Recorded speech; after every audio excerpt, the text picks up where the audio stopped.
আমি সবসময় 111 করি কেন, 1-11টা না, মানে আমার, মানে আমি ব্যক্তিগতভাবে আমার রাজনীতির জন্য এটি বিরাট একটা অভিজ্ঞতার লাইব্রেরি বলতে পারবেন।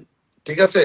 তো 111-এ বাংলাদেশ আওয়ামী লীগের একটি জেলা আওয়ামী লীগের সভাপতি সাধারণ সম্পাদকদের নিয়ে ইঞ্জিনিয়ার্স ইনস্টিটিউশনে একটি বর্ধিত সভা হয়েছিল।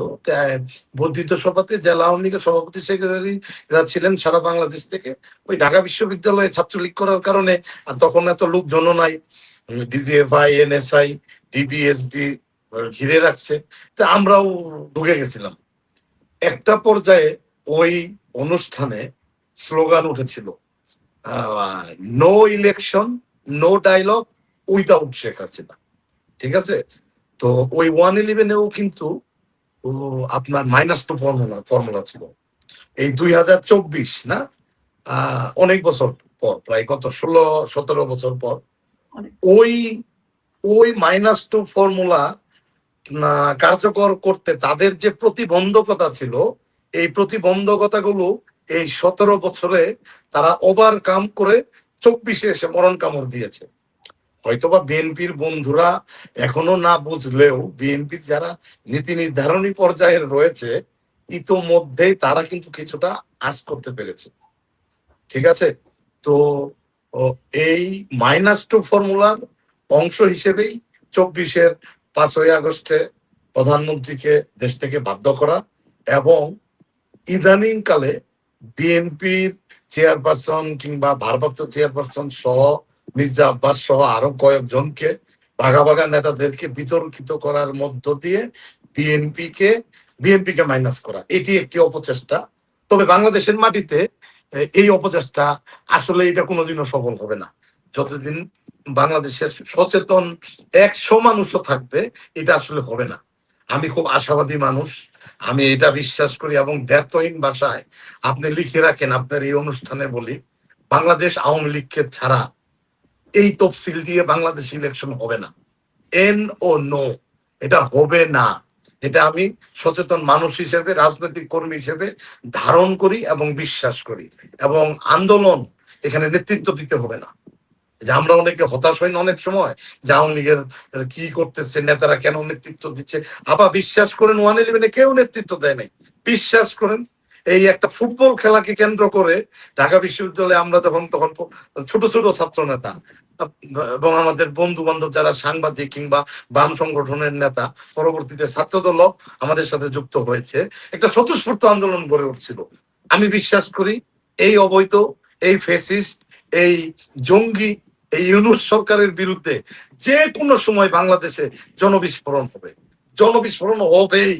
এবং তাদের যে প্ল্যান, হ্যাঁ, এই ইলেকশন হবে না পা, বাংলাদেশ আওয়ামী লীগকে নিয়েই একটি ইনক্লুসিভ ইলেকশন বাংলাদেশে সম্পন্ন হবে। এবং আজকের অনুষ্ঠানে আরেকটা কথা বলে রাখি, এটা বঙ্গবন্ধুর কথা ছিল, আমাদের নেত্রী শেখ হাসিনারও কথা এবং বাংলাদেশ আওয়ামী লীগেরও কথা। এই কথাটা এই জন্যই বলতে চাই যে আমার এই কথা শুনে হয়তো বা বলবে যে ভারতের দিকে তাকায় আছে ভারত। না, বাংলাদেশ আওয়ামী লীগ যেমন বিশ্বাস করে, বঙ্গবন্ধু যেমন বিশ্বাস করতেন, শেখ হাসিনা যেমন বিশ্বাস করতেন, তাদের আদর্শের সৈনিক হিসেবে আমিও এটা বিশ্বাস করি যে কোনো সীমান্তের ওপারেই আমাদের প্রভু নেই, আমাদের বন্ধু আছে। সীমান্তের ওপারে আমাদের প্রভু থাকে না, আমাদের বন্ধু আছে। সবার সাথে, কারোর সাথে বৈরিতা নয়, সবার সাথে বন্ধুত্ব। এটি বাংলাদেশ আওয়ামী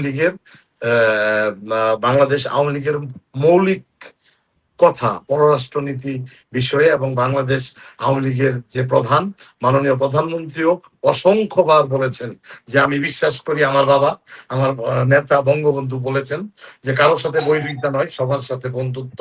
সীমান্তের ওপারে আমাদের প্রভু থাকে না, আমাদের বন্ধু থাকে। তো আমরা এই বাংলাদেশ আওয়ামী লীগ একটি উপমহাদেশের প্রাচীনতম এবং বৃহত্তম দল।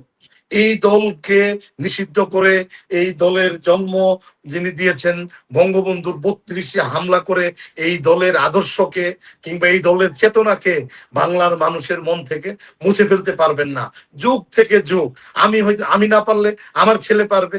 ঠিক আছে। আজকে বিপুল এখানে আমার সময় আমার সহযোগী ছাত্রলীগের যারা সেক্রেটারি ছিল যশোরের, এবং খুব শক্ত, ও কিন্তু ওই নরম সাধারণ সম্পাদক ছিল, ও রাজপথের এবং যশোরের খুব ছাত্র সমাজের কাছে, সাধারণ মানুষের কাছে কিন্তু খুব বলিষ্ঠ ভূমিকা রাখা ছাত্র নেতা। ও না পারলে পরবর্তী জেনারেশন আওয়ামী লীগের পতাকা উড়াবে, মুক্তিযুদ্ধের পতাকা উড়াবে। সুতরাং আজকের এই অনুষ্ঠানে আমার প্রত্যাশা একটি, যে বাংলাদেশের মুক্তিকামী মানুষ শৃঙ্খলিত বাংলাদেশকে, শৃঙ্খলিত গণতন্ত্রকে মুক্তির স্বার্থে যে কোনো সময় তারা ঘুরে দাঁড়াবে, এবং বাংলাদেশের রাজনৈতিক দল যেগুলো রয়েছে সবার অংশগ্রহণের মাধ্যমে একটি ফ্রি অ্যান্ড ফেয়ার ইলেকশন বাংলাদেশে অনুষ্ঠিত হবে।